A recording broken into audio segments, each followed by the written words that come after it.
हर हर महादेव शिव शंभु शिव शंभु शिव शंभु। पवित्र उत्तर प्रदेशर काशी निकटवर्ती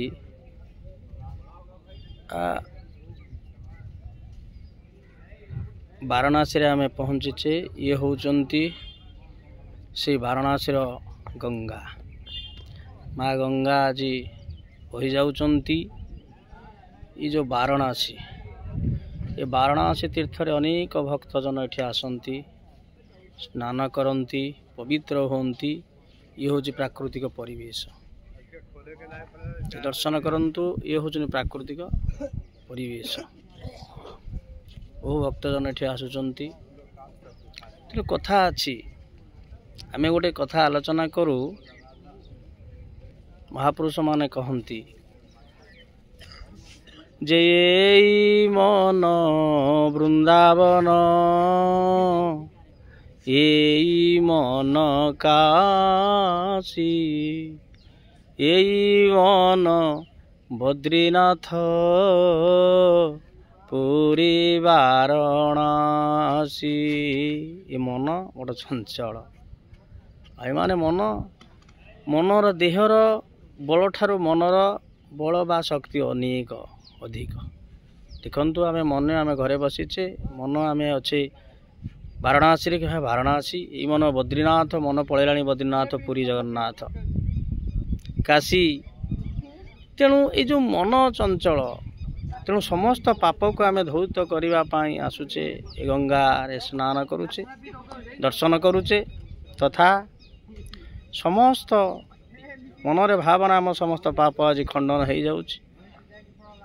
बा मन एमिति एक शक्ति मन होउची, चगला मन, बाया मन। तेणु मनर जो आम किसी पाप करिछे ये सब नष्ट हुए केमिति ना भगवान का नाम कीर्तन करे, संत दर्शन करे, साधु दर्शन करे, तीर्थ दर्शन कले। तेणु जीवनटा सार्थक हो जाए। तेणु ठाकुर से कहती जे बोल भाई थरे जय गुरु, श्री गुरु बोली थरे बोल रे।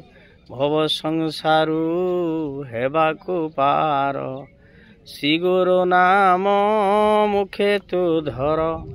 नामटी एका सार आउ सबु असार, भाई बंधु सदर केही नुहंती कार। धर्म पथे भाया चाल रे, बोल भाई थरे जय गुरु, श्री गुरु बोली थरे बोल रे। तेणु गुरुंकर नाम, गुरु होउचंती एक शक्ति, गुरु होउचंती ज्ञान, गुरु होउचंती गंगा, गुरु होउचंती जी भलिया गंगा रे स्नान कले समस्त पाप धौत हो जाए। तेणु आमर जो बाह्य ऊपर सीना आम मनर पाप केमिति खंडन हो ना, गुरुंकर नाम नेले गुरु बतई देवे। तेणु ये जो क्षेत्र वाराणसी क्षेत्र ये देखंतु, याको दर्शन कले, ये गंगा रे स्नान कले, आज मन पवित्र हो, शरीर पवित्र सहित मनर मध्य जो पवित्र हम सत्संग नाम साधु संग सत्संग द्वारा। ये रखा। हर हर गंगे, जय श्री राधे।